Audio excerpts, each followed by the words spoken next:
السلام علیکم dear readers, کیسے ہیں آپ سب؟ ہمیں معلوم ہے کہ آپ ہماری بہت ہی پیاری اور ٹیلنٹڈ رائٹر عظمیٰ مجاہد کے ناولز کا بہت ہی بے صبری سے انتظار بھی کرتے ہیں۔ تو چلیے چلتے ہیں آج عظمیٰ مجاہد کے ناول ڈیپ لو ساگا پارٹ 2 کی جانب۔ تو چلیے شروع کرتے ہیں۔ براک آج پھر اس کلب میں آیا تھا اور بے وجہ ہی آیا تھا۔ اسے بہت سارے اجنبی چہروں میں ایک شناسے چہرے کی تلاش تھی، پر وہ اسے کہیں نظر نہیں آئی۔ اس کے چہرے پر مایوسی کے سائے پڑنے لگے تھے جب ایک دم سے جیسے روشنی کا ہالہ سا اسٹیج پر آیا تھا۔ وہ دو لڑکیوں کا ہاتھ تھامے اسٹیج پر چڑھ رہی تھی۔ سنڈریلا، براک کے چہرے پر خفیف سی مسکراہٹ بکھری تھی۔ وہ اسے اس وقت ایک مشہور فینٹسی کردار سنڈریلا کا پرتو لگ رہی تھی۔ شیشے سے بنی ہائی ہیلز میں مضبوطی سے اسٹیج پر وہ اس ہجوم کا حصہ بنی ہوئی تھی۔ جب براک تیز تیز چلتے ہوئے اس تک پہنچا تھا، اوہ ہائے، آپ غالباً وہی ہیں نا جو کل؟ اس کی بات مکمل ہی نہیں ہو پائی تھی جب براک ایک ہاتھ اس کی شہ رگ پر پڑا تھا۔ چپ چاپ میرے ساتھ چلو، بنا کسی آواز کے، وہ اسے خوفزدہ ہوتے دیکھ کر کانوں میں بولا تھا۔ پر آپ ایسے؟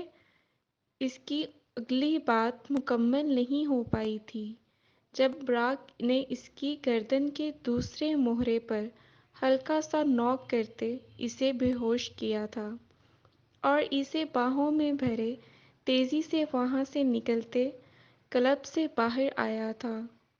ایک نظر بے ہوش پڑی میسا پر ڈالی اور تیزی سے اسے اٹھائے اندھیرے میں غائب ہو چکا تھا۔ میک نے اسے اندھا دھند بھاگتے دیکھا تو اس کے پیچھے آیا تھا، مگر قدم اس وقت ساکت رہ گئے جب براک بجلی کے جیسے تیزی سے اپنے باہوں میں کوئی نرم چمکیلی چیز اٹھائے جنگل کے رخ بھاگ رہا تھا۔ Mister Barack! میک نے اپنی پوری رفتار سے بھاگتے ہوئے اسے روکنا چاہا، مگر وہ اس سے کوسوں دور ہو چکا تھا۔ میسا کو جب ہوش آیا، خود کو ایک بیڈ پر ارد گرد رسیوں سے جکڑے پایا تھا۔ آہ، مجھے درد ہو رہی ہے، کھولو مجھے، کیوں باندھا ہے آخر مجھے؟ وہ درد کی شدت سے بلبلاتے ہوئے چیخی تھی۔ اتنی جلدی بھی کیا ہے سنڈریلا؟ پہلے مجھے میرے کچھ سوالوں کے جواب دے دو۔ تبھی وہ اس کے سامنے آیا تھا۔ میں کوئی سنڈریلا نہیں، میسا ہوں۔ اگر مجھے پتا ہوتا تم ایک بیٹ مین ہو تو میں تم سے کبھی نہیں ملتی۔ وہ خود کو چھڑانے کو تگ و دود کرتے ہوئے بولی تھی۔ اوہ مائی گڈنس سنڈریلا! ویل، اس رات میرے آدمیوں نے تمہیں بہت ڈھونڈا، پر تم ملی نہیں۔ وہ آہستہ آہستہ چلتے ہوئے اس کے قریب آ رکا تھا۔ میسا نے اچٹکتی نگاہ اس پر ڈالی جب وہ ایک دم اس پر جھکتے اسے مزید خوف میں مبتلا کر گیا۔ دیکھو بیٹ مین، تم دور رہو مجھ سے۔ اس سب میں پہلی بار اس لڑکی کے لہجے نے نمی پکڑی تھی اور آنکھ سے آنسو چھلکا تھا۔ نو نو، رونا نہیں ہے، کیونکہ سنڈریلا تو روتی ہی نہیں ہے۔ وہ ہاتھ بڑھائے اس کے آنسو صاف کرتے ہوئے بولا تھا۔ فار گاڈ سیک، میں کوئی سنڈریلا نہیں ہوں، اب کہ وہ شدت سے چلائی تھی۔ تو پھر تم اس رات غائب کیسے ہو گئی؟ آئی مین، میرے علاوہ تمہیں وہاں کسی نے نہیں دیکھا، اور یقیناً آج بھی کسی نے نہیں دیکھا ہوگا۔ ایم آئی رائٹ؟ براک نے اس کے چہرے کو چھوتے اس چیز کی یقین دہانی چاہی تھی کہ آیا وہ کوئی معلق شے نہیں ہے۔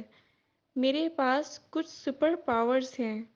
مجھے میری ماں نے مجھے کچھ ایسے لفظ سکھائے ہیں جنہیں پڑھ کر میں کسی کی نگاہوں سے بھی اوجھل رہ سکتی ہوں۔ گویا وہ اس کی بات سمجھتے ہوئے بولی تھی۔ براک نے بڑی غور سے اس کی بات سنی تھی اور پھر ایک کہکا سا فضا میں بلند ہوا تھا۔ کیا میں تمہیں بیوقوف لگ رہا ہوں سنڈریلا؟ وہ انتہائی پرشوق نگاہیں اس پر گاڑے بیٹھا تھا جب وہ ضبط کے گھونٹ پیتی اس کی طرف چہرہ اٹھائے اسے دیکھنے لگی تھی۔ نہیں، لیکن یہ سچ ہے۔ میسا کی بات سن کر اس کی بھویں سکڑی تھیں۔ تو پھر تم مجھے کیوں نظر آ گئیں؟ براق کی بات پر وہ انگلیاں چٹکانے لگی۔ یہ تو وہ بھی نہیں جانتی تھی۔ میں نہیں جانتی۔ میسا نے بے بسی سے لب کاٹے تھے۔ جھوٹ لڑکی، تم بالکل جھوٹ بول رہی۔ اس رات تم کلب میں کیا کر رہی تھی؟ تمہاری دوستیں تمہارے ساتھ تھیں، رائٹ؟ وہ تمہیں دیکھ سکتی تھیں، محسوس کر سکتی تھیں۔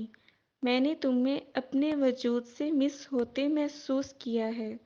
اب اس کے پیچھے کی کیا سچائی ہے، سچ سچ بتاؤ مجھے۔ برات نے اسے شانوں سے پکڑے جھنجھلایا تھا۔ مم، میں نہیں بتا سکتی۔ اس کی آنکھیں برسنے کو تیار تھیں۔ ٹھیک ہے، تم جب تک مجھے سچائی نہیں بتاؤ گی یہاں سے نہیں جا سکو گی۔ وہ شانے اچکائے جانے لگا تھا جب میسا کا رنگ اڑا تھا۔ نہیں، آپ ایسا نہیں کر سکتے مسٹر۔ اگر آج رات میں گھر نہ پہنچی تو بہت مسئلہ ہو جائے گا۔ میسا کی بات سن کر اس نے تحیر زدہ نظروں سے اسے دیکھا تھا اور پھر ہلکے سے اس کے گلابی رخسار چھوئے۔ تو کیا تم کیا کہنا چاہتی ہو کہ سنڈریلا تم اگر گھر نہیں پہنچی تو تمہاری اسٹیپ موم اور بہنیں تمہاری دشمن بن جائیں گی؟ اس کا انداز صاف مذاق اڑاتا نظر آ رہا تھا۔ میسا لب بھینچ گئی۔ وہ شخص اس کی بات کو سمجھ نہیں پا رہا تھا۔ جب براک نے کچھ دیر بغور اسے دیکھتے رہنے کے بعد اس کی جانب ہاتھ بڑھایا تھا، آؤ میں تمہیں چھوڑ آتا ہوں، تمہارے گھر چلو، اسی بہانے سنڈریلا کی ظالم ماں اور بہنوں سے بھی ملاقات ہو جائے گی۔ براک کے کہنے پر وہ الجھن میں پڑی تھی۔ وہ نہیں جانتی تھی کہ وہ اسے سنڈریلا کیوں کہتا تھا، لیکن یہ حقیقت تھی کہ اس کی زندگی سنڈریلا جتنی کٹھن نہیں تھی تو مشکل ضرور تھی۔ اس رات نیو ایئر پارٹی تھی جب اس کی فیملی کے تمام ممبرز نے جانا تھا، پر اس کی مما لارا اسے اپنے ساتھ کبھی نہیں لے جاتی تھیں۔ ویسے بھی میسا کے ددیال والے اسے کچھ خاص پسند نہیں کرتے تھے، جس کی وجہ سے وہ اسے ان سب سے دور ہی رکھتی تھیں۔ ہے میسا، کیا تم آج رات گھر پر رہنے والی ہو؟